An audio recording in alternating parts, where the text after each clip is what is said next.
Lore de Mistérios, capítulo 25 Catedral. Enquanto Azik murmurava para si mesmo, ele lançou um olhar subconsciente para Quentin Cohen, parecendo esperar por dicas para despertar suas memórias. Cohen, com seus olhos azuis profundos, balançou a cabeça sem hesitar. Não tenho nenhuma impressão disso. Tudo bem, então. Talvez apenas compartilhe uma palavra raiz. Azik abaixou sua mão esquerda e deu uma risada autodepreciativa. Klein ficou bastante decepcionado com o resultado, e não pôde deixar de acrescentar. Mentor, Sr. Azik, como vocês dois sabem, estou muito interessado em explorar e restaurar a história da Quarta Época. Se lembrarem de alguma coisa ou obtiverem informações relevantes, poderiam me escrever? Sem problemas. Como resultado das ações de Klein hoje, o professor associado sênior de cabelo prateado ficou bastante satisfeito com ele. Azik acenou com a cabeça e disse, seu endereço ainda é o mesmo de antes? Por enquanto sim, mas estarei me mudando em breve. Vou escrever uma carta para informá-lo quando chegar a hora. Respondeu Klein de maneira respeitosa. Cohen balançou a bengala preta e disse, na verdade já era hora de você se mudar para um lugar com um ambiente melhor.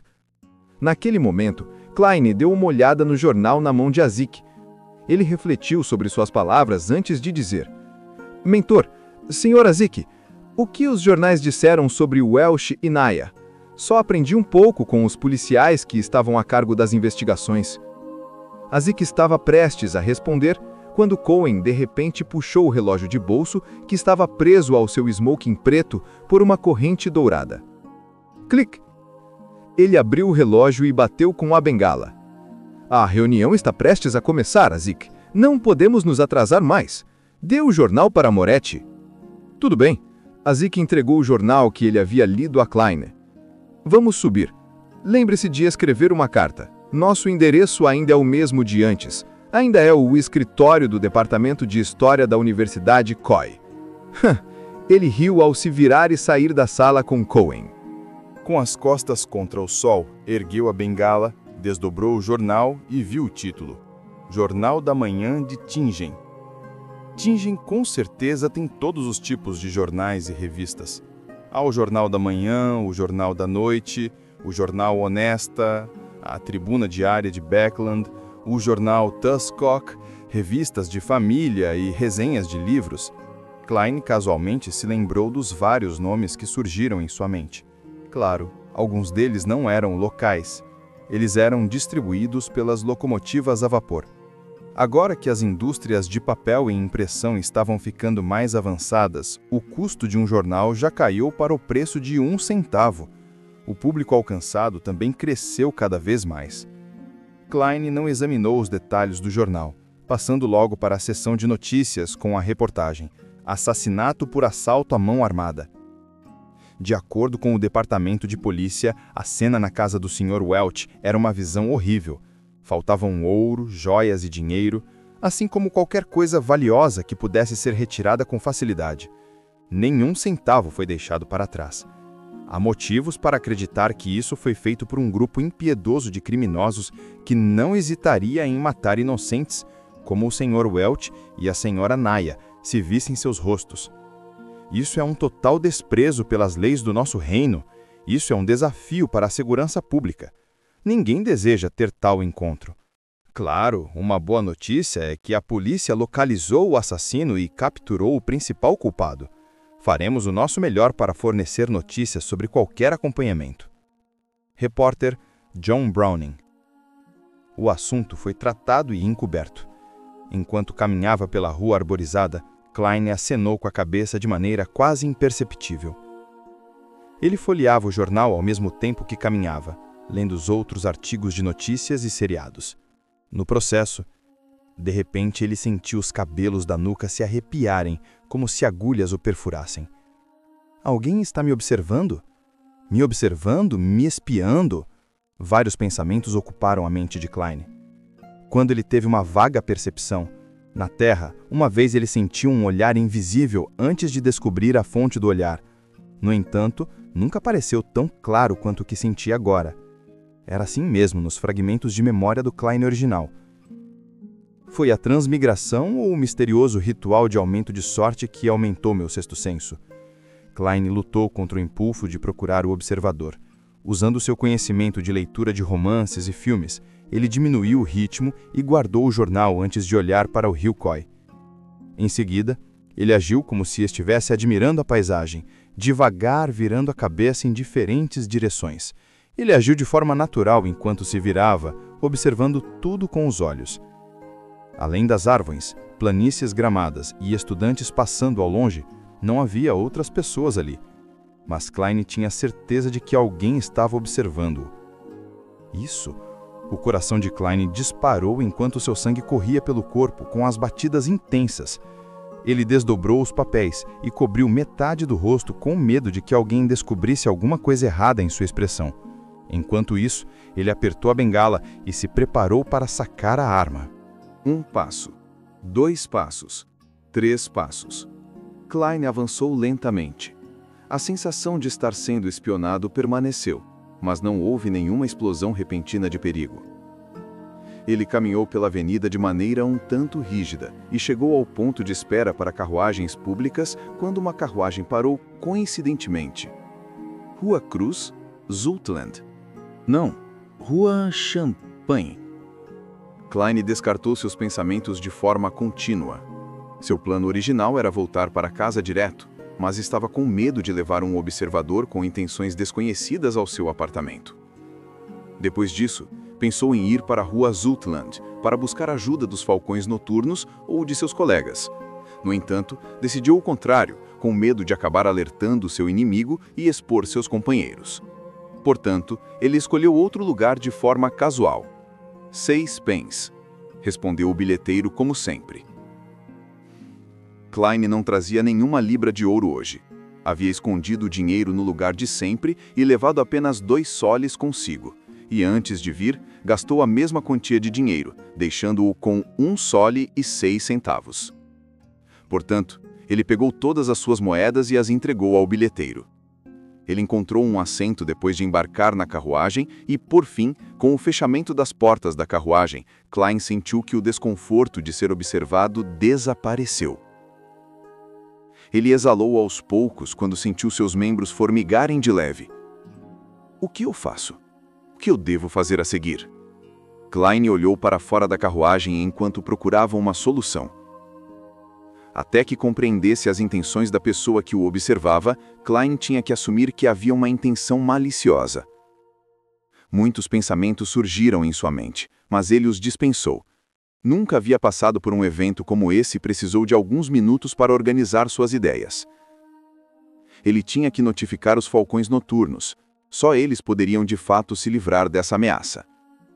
Mas não posso ir para lá direto, ou posso expô-los. Talvez esse seja o objetivo do meu perseguidor. Seguindo essa linha de pensamento, Klein imaginou várias possibilidades à medida que seus pensamentos se tornaram mais claros. Ele exalou quando recuperou alguma aparência de compostura. Em seguida, olhou sério para a paisagem lá fora.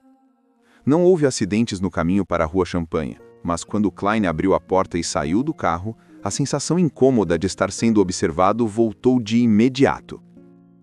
Ele agiu como se não tivesse sentido nada. Pegou o jornal e sua bengala, caminhando sem pressa na direção da Rua Zultland. Mas ele não entrou naquela rua. Em vez disso, pegou outro caminho para a Rua Luar Carmesim.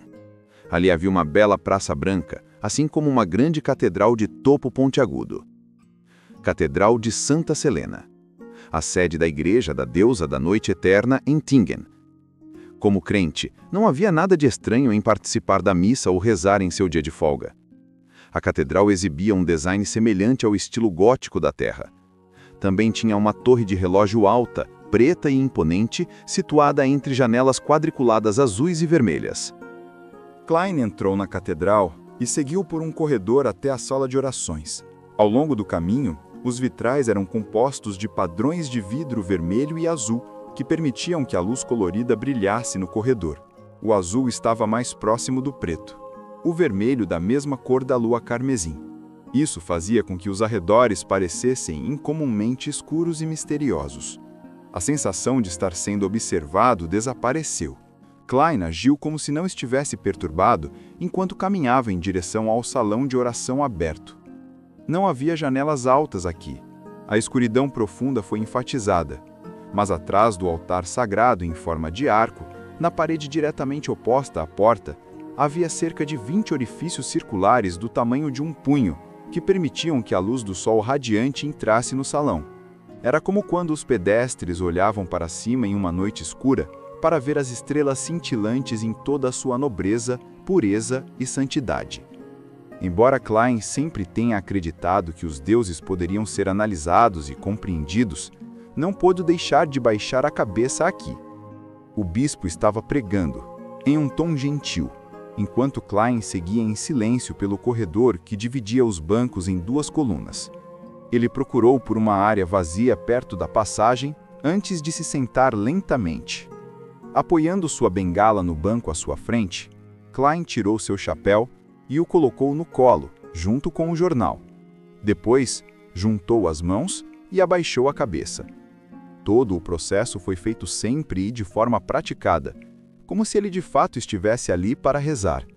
Klein fechou os olhos enquanto ouvia em silêncio a voz do bispo na escuridão. Sem roupas de alimentos, eles não têm cobertura no frio. Eles estão encharcados pelas chuvas e se amontoam em torno das rochas por falta de abrigo. Eles são órfãos arrancados do peito, a esperança perdida neles. Eles são os pobres que foram forçados a sair do caminho certo. A noite eterna não os abandonou, e sim, concedeu amor. Ecos amplificavam quando entravam em seu ouvido. Klein viu uma faixa de escuridão à sua frente enquanto sentia seu espírito e mente limpos. Ele calmamente aceitou até que o bispo terminou suas pregações e encerrou a missa. Depois disso, o bispo abriu a porta do confessionário ao lado dele. Homens e mulheres começaram a fazer fila. Klein abriu os olhos e colocou seu chapéu mais uma vez. Com sua bengala e jornal, ele levantou e encontrou seu lugar na fila. Foi a vez dele depois de mais de 20 minutos. Ele entrou e fechou a porta atrás de si. Havia escuridão à sua frente. "Meu filho, o que você deseja dizer?" A voz do bispo soou por trás da tela de madeira. Klein tirou do bolso o distintivo da Unidade 7, Departamento de Operações Especiais, e o entregou ao bispo por uma abertura. "Alguém está me seguindo. Desejo encontrar Dan Smith." Como se tivesse sido infectado pela escuridão silenciosa, seu tom também ficou mais suave. O bispo pegou o distintivo e, após alguns segundos de silêncio, disse: "Vire à direita no confessionário e caminhe até ao final. Terá uma porta secreta ao lado. Alguém mostrará o caminho após você entrar." Enquanto falava, ele puxou uma corda para dentro da sala, fazendo com que um determinado padre ouvisse um som de sino. Klein recuperou seu distintivo, tirou seu chapéu e o apertou contra o peito. Fez uma leve reverência antes de se virar e sair.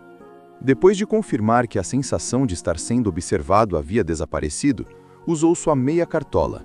Sem emoções excessivas, segurou sua bengala e virou à direita, até chegar a um altar em arco. Ele encontrou a porta secreta na parede frente ao seu lado. Em silêncio, a abriu antes de se esgueirar rapidamente.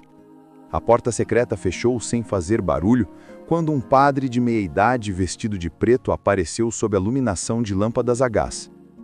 "O que é?" o padre perguntou de forma objetiva. Klein mostrou seu distintivo e repetiu o que disse ao bispo. O padre de meia-idade não fez mais perguntas. Ele se virou e seguiu em frente em silêncio. Klein assentiu, tirou seu chapéu, com sua bengala preta, o seguiu em silêncio. Roseanne mencionou uma vez que ir para a esquerda do cruzamento que conduzia ao portão Chanes levaria à Catedral de Santa Selena.